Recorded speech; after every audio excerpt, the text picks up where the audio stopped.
পরিপূর্ণ তদন্তের মাধ্যমে দেখি এ ধরনের কোনো আস্থা যাতে পাওয়া যায় এর মাধ্যমে কি বোঝা যায় যে র্যাবের।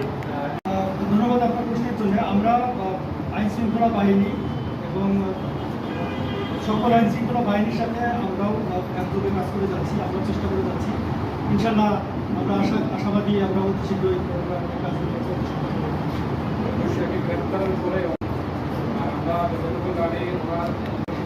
অভিযান চালিয়েছি।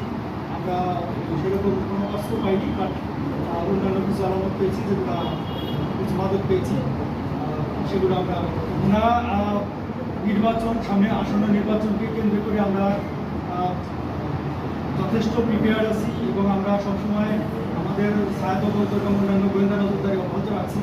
এবং আপনারা বলতে পারেন যে তারই ধারাবাহিকতায় গতকালকে অস্ত্রসহ শহীদুল ইসলাম বিষয়টাকে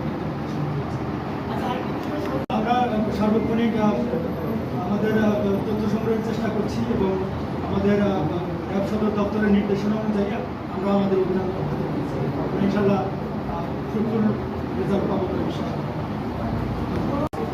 আমি ইতিমধ্যেই বলেছি যে আমাদের অস্ত্র উদ্ধার এবং মাদক বিরোধী নিয়মিত অভিযান অব্যাহত আছে এবং সামনে নির্বাচনকে কেন্দ্র করে আমাদের আরও অভিযান আরও তোড়জোড় করে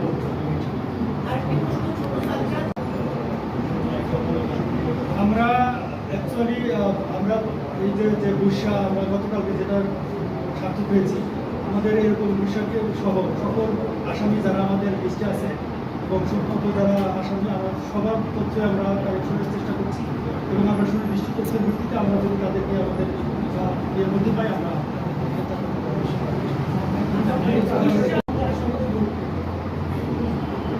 সুনির্দিষ্ট যখন আমরা কোনো আসামির সুনির্দিষ্ট তথ্য পাই, সুনির্দিষ্ট তথ্যের ভিত্তিতে আমরা আমাদের অভিযান শুরু করি। তো আমাদের কাছে এখনও এরকম কোনো সুনির্দিষ্ট তথ্য নেই। সুনির্দিষ্ট তথ্য পেলে আমরা অবশ্যই অভিযান শুরু করি। জিজ্ঞাসাবাদে এই ধরনের তথ্য আমাদের কাছে অন্য তদন্ত সাপেক্ষে আমরা এই ধরনের সংখ্যা